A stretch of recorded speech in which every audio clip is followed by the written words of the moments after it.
All right, y'all, welcome to the show. A lot to talk about today, so I'm going to lead in just a second with a really interesting clip from CNBC.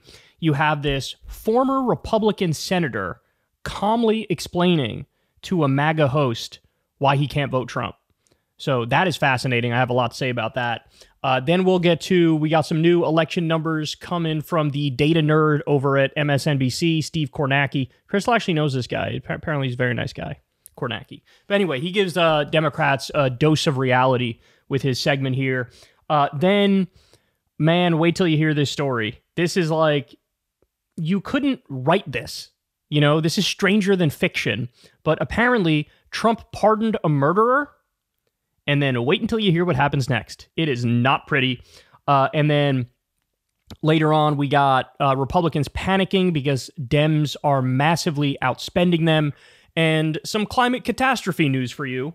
A bunch of scary, eye-opening new things that just happened. So we'll talk about that and more. Everybody do me a big favor, man. Subscribe to the channel. That helps out big time. I want to offer a big thank you to everybody who supports this show on Patreon. You guys know I don't talk to any advertisers at all. And so you guys make this show work with $2 a month or $5 a month or whatever it is. So again, big thank you to you and anybody who would like to support with $2 or $5 a month or whatever it may be. You can do that below. All right. So let's go ahead and dive into it. So this is a really interesting clip for a number of reasons. So you got this host on CNBC, Joe Kiernan, and it's this guy. It's the toupee guy. Everybody knows him as the toupee guy. That is the world's most obvious toupee.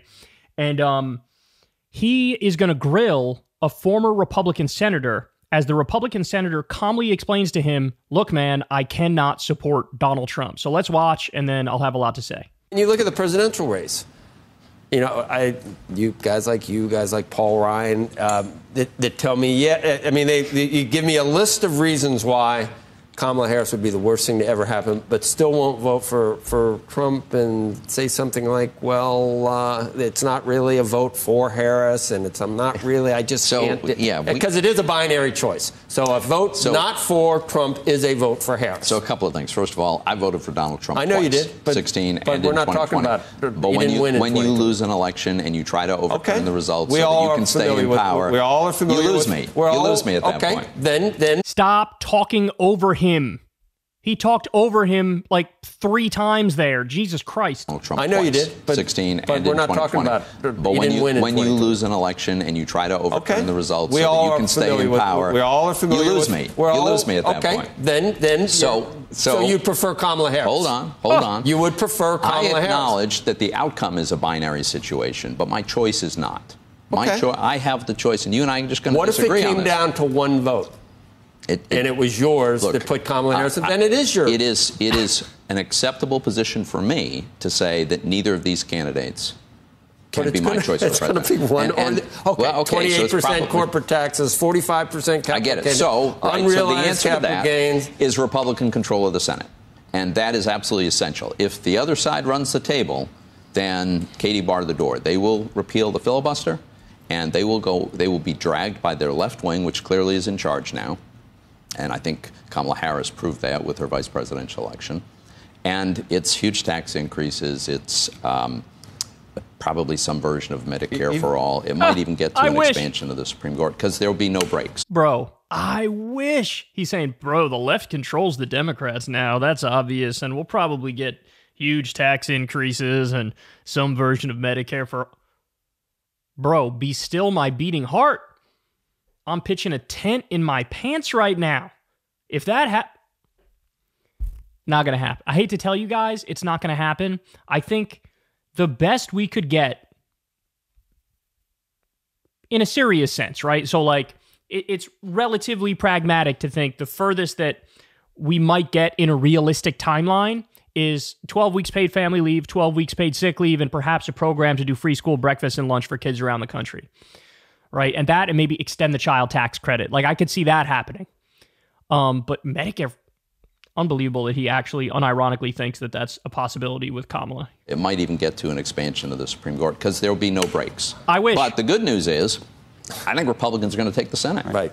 Well, perhaps, but there's plenty of regulatory moves, as we've seen from Biden. There's sort of executive orders. There's plenty of things that even if the Senate does. Well, yes, there is damage that will be done there. However, a Republican Senate can mitigate that also by its power of confirmation.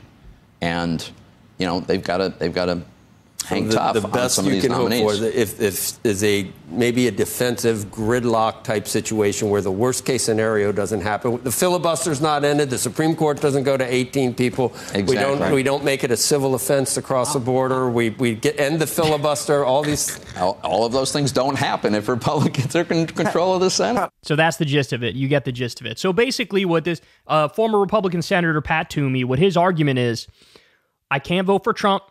Trump tried to overturn the election. That's a bridge too far. I can't do it. I think it's un-American. I think it's authoritarian. That goes way too far. And what he's saying is, look, I'm still a conservative guy. I still want low taxes. I still want deregulation. I still agree with conservatives on social policy. So what I want as my ideal, it sounds like he's saying, I'd like to see Kamala Harris win, but then down ballot, I want to see Republicans win. So they gridlock her and she can't get anything done. That's basically what he's saying. Now, I have to say, I don't know if this is controversial or not, but I have to say it because I think it's true. I respect this guy a hell of a lot more than the people who shut their brain off and joined the Trump cult and are overlooking everything he did as president and everything he says he wants to do in a second term. The horrendous things he says he wants to do. I respect this way more.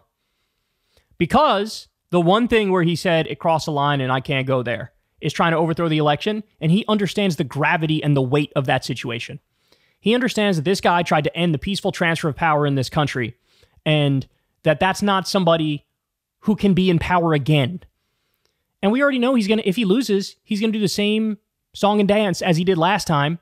And there might be riots and he's going to deny he flipped out when Mitt Romney lost to Barack Obama and said we need a revolution when it was Mitt Romney. He doesn't even like Mitt Romney, right? Then he loses. He says he won. He does the fake elector scheme. He does January 6th. And he cannot handle a loss, and he will drag the whole country down with him. I remember that PBS Frontline documentary where you had all the presidents who had, or I should say the candidates, the nominees, who ended up losing the race. And then every single one of them, they put the clips back to back to back to back. Every single one of them was, you know, I wish my opponent good luck. This is the United States of America. If they need me, I'll be here. I step down, but I step down with a smile on my face and pride in my heart. Everybody's saying nice flowery words about how they lost and I wish my opponent good luck. And then you get to Trump, and Trump says, this election was a disgrace. Frankly, I think we won it. I think we won this election. It was a disgrace. And that is different. That is different. Now, of course, I think it's fair to point out in the year 2000, you did have George W. Bush and Dick Cheney steal that election. Jeb Bush was the governor of Florida. We all know what happened there. We all know what happened with the Supreme Court. They didn't allow the end of the recount. When the news organizations went in there afterwards and counted the votes, it turns out that in like 4 of the 6 different ways of counting the votes, the more reasonable ways, Al Gore won Florida, which means he would have been the president. But understand something. With Trump, he took it a step further, right? I have no doubt that if the Supreme Court did the right, if the Supreme Court's at the core of so many problems, but if they ruled the other way, I have no doubt that it would have been Al Gore as president. Donald Trump was, no, we're going to do a riot. We're going to storm the Capitol. We're going to do the fake elector scheme. We're going to break 17 different laws in order to get to this position. We're going to still complain about it years after and still say that it was fraudulent and spread misinformation endlessly and sue and lose 60 fucking court cases over it and still proceed after that. So it is in order of magnitude different. And this guy understands that. And so, look, I respect it. I don't agree with this politics. But at the same time, I respect the fact that he actually, it is a principle for him that Trump goes too far because he tried to overturn the results of the election. I can't have it. I just can't have it. So now let's get to the other points because there's other interesting things in there. So first of all, you'll notice the things that the CNBC host keeps harping away on is like, you're not going to support Trump, but the capital gains tax is going to go up, bro. And they're going to tax like unrealized gains. What a hilariously dumb response. Pat Toomey's like, this guy's an authoritarian. He's a wannabe dictator. He wants to be an emperor, overlord, god king of the entire country, and that's unacceptable. And the CNBC, what about higher taxes on the wealthy, bro? Have you considered that, bro? You think that's going to be a convincing rebuttal? And by the way, when they say Democrats want higher taxes, understand, across the board, they're saying we're not going to raise taxes on anybody that makes less than $400,000 a year. So we're only talking about the wealthy. Even this bullshit about taxing unrealized gains that Republicans have been trying to, make scary over the past week or so. If you look at the specifics of the proposal, it's for over $100 million they tax unrealized. That's not going to impact regular people. It's going to impact like 0.0001% of the good. What are we talking about here? So the fact that he thinks that's a good rebuttal says a lot about the CNBC hack. By the way, I should point out, the reason why he's being so aggressive and he's pressing this guy hard on supporting Trump is because CNBC represents capital, and capital wants Trump. CNBC is basically the full corporate network. That's what they are. They represent the CEOs, they represent all the executives, they represent management, they represent the robber barons, and those people want Trump because they want the lower taxes and they want the deregulation. Then look, I love the way he presses is like, so you prefer Kamala Harris? I guess you prefer Kamala Harris. I guess you prefer Kamala Harris then. And the guy's kind of like, I mean, I can't have Trump win again, so it is what it is, right? I can't do it.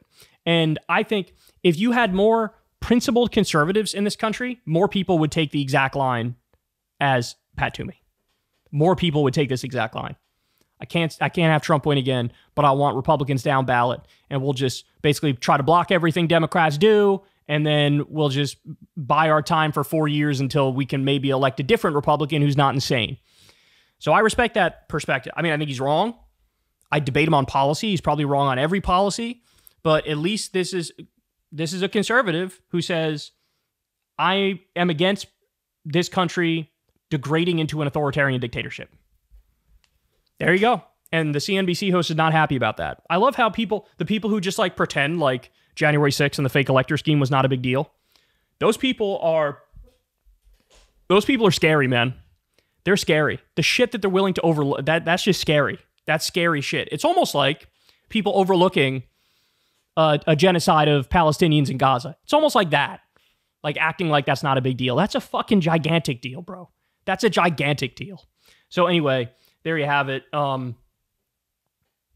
CNBC still doing CNBC shit, but that guy, look, he stood his ground. He was not backing down. He wasn't like bullied into voting Trump. He was basically like, no, this shit matters, and that guy goes too far. Hey, y'all, do me a favor and like and subscribe. It helps out big time in the algorithm. Click the bell as well for notifications when videos drop, and watch that video on screen right now. You know you want to.